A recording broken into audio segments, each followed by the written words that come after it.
होता है कानपुर के पास बसे एक छोटे से गांव से। उस गांव में एक लोकेश नाम का आदमी अपने बेटे टिंकू के साथ रहता था। टिंकू के मां के गुजर जाने के बाद लोकेश ने ही टिंकू का पूरा ध्यान रखा। एक दिन टिंकू ने अपने पिताजी से कहा, पिताजी, मेरे सारे दोस्तों ने बहुत सारे पटाखे खरीद कर अपने पास रखे हैं। इस बार दिवाली में मुझको भी बहुत सारे पटाखे चाहिए। तभी लोकेश बोला, बेटा देखो, गाय ने भी दूध देना बंद कर दिया है और मेरे पास अभी इतना पैसा नहीं है कि मैं तुम्हारे लिए पटाखे खरीद के लाऊं।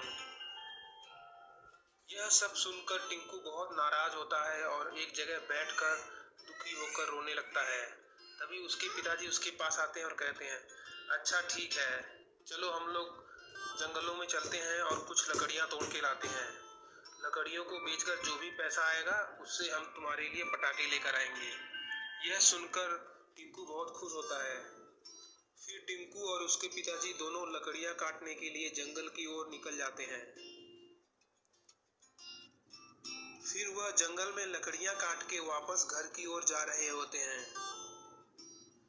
उसी जंगल में दो बहुत बड़े बड़े खतरनाक चमगादड़ घूम रहे थे और वह अपना शिकार खोज रहे थे।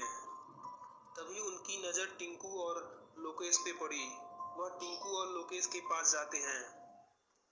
उसमें से एक चमगादड़ बकरी उठा लेता है और दूसरा लोकेश को ही उठा लेता है। तभी टिंकू उसको रोकने की कोशिश करता है और पीछा करने लगता है, लेकिन तब तक बहुत देर हो चुकी थी और वह चमगादड़ बकरी और लोकेश को उठाकर ले जाने लगे। उधर टिंकू को कुछ समझ नहीं आ रहा था कि वह क्या करे। फिर वह दौड़ते हुए सीधे गांव में गया और लोगों से मदद मांगने की सोचा। वह गांव में जाकर एक जमींदार के पास गया। उसके पास एक प्राइवेट हेलीकॉप्टर था। उसने सोचा शायद जमींदार उसकी सहायता करे। वह जमींदार को सारी बात बताता है और तभी जमींदार हंसते हुए बोलने लगता है, हा हा हा, जरूर तुम्हारा पिताजी यहाँ से भाग गया होगा तुमको छोड़ के। वैसे भी उसने मेरे से बहुत सारे पैसे ले रखे थे। जरूर बचने के लिए वह गांव छोड़कर भाग गया होगा।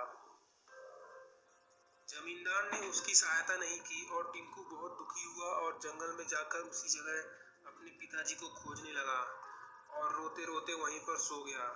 सर्दियों का मौसम था और वह काफी देर तक सोया था। तभी एक पेड़ से आवाज आती है और वह उठ जाता है। तभी वह पेड़ बोलता है, लगता है तुम बहुत दुखी हो, क्या हुआ मुझे बताओ। तभी टिंकू सारी बात उस जादुई पेड़ को भी बताता है। तभी वह जादुई पेड़ उससे बोलता है, ये लो जादुई पटाखे, इसको सिर्फ दिवाली के दिन ही फोड़ना। इसमें बहुत सारा जादू है, तुम्हें दिवाली के दिन ही पता चलेगा। यह कहकर वह पेड़ उसको बहुत सारा पटाखा देता है और एक उड़ने वाला रॉकेट जैसा यान देता है। फिर उसके बाद एक मंत्र बताता है। उसको बोलने से वह यान टिंकू को लेकर बहुत दूर उड़ने लगता है। थोड़ी देर बाद जब कोहरा हट जाता है तब टिंकू देखता है कि दो चमगादड़ उड़ते हुए कहीं जा रहे हैं। वह अपने पिताजी का पता लगाने के लिए उस चमगादड़ का पीछा करने लगता है और पीछा करते करते वह एक बहुत बड़े गुफा के पास आ जाता है। उस गुफा के पास बहुत सारे बड़े बड़े चमगादड़ थे और बहुत ही खतरनाक लग रहे थे। टिंकू थोड़ी देर के लिए डर जाता है, लेकिन फिर वह अपने जादुई यान से उस चमगादड़ पे हमला करने लगता है। लेकिन चमगादड़ वहां से भाग ही नहीं रहे थे। तभी उसने बहुत बड़ा हमला किया और सभी चमगादड़ डर गए और वहां से भागने लगे। फिर वह अपना उड़ने वाला रॉकेट लेकर उस गुफा के अंदर गया और गुफा के अंदर जाके देखा कि वहां पर चारों ओर लावा ही लावा है और ऊपर बहुत सारे चमगादड़ उल्टा होकर सो रहे हैं। फिर वह अपने पिताजी को खोजने लगता है। तभी उसके पिताजी एक पत्थर के पास दिखते हैं और वह वहां पर जाता है और अपने पिताजी को अपने रॉकेट यान पर बैठाकर वापस घर की ओर निकल जाता है। लेकिन वह चमगादड़ उड़ जाते हैं और उसका पीछा करने लगते हैं। वह बहुत तेजी से गुफा से बाहर निकलता है, लेकिन चमगादड़ उसका पीछा नहीं छोड़ते और पीछा करते करते गांव के पास तक आ जाते हैं। थोड़ी देर बाद वह अपना स्पीड बढ़ा देता है और चमगादड़ से पीछा छुड़ा लेता है। तभी उसके पिताजी बोलते हैं कि किस तरह उनकी जान बच गई थी।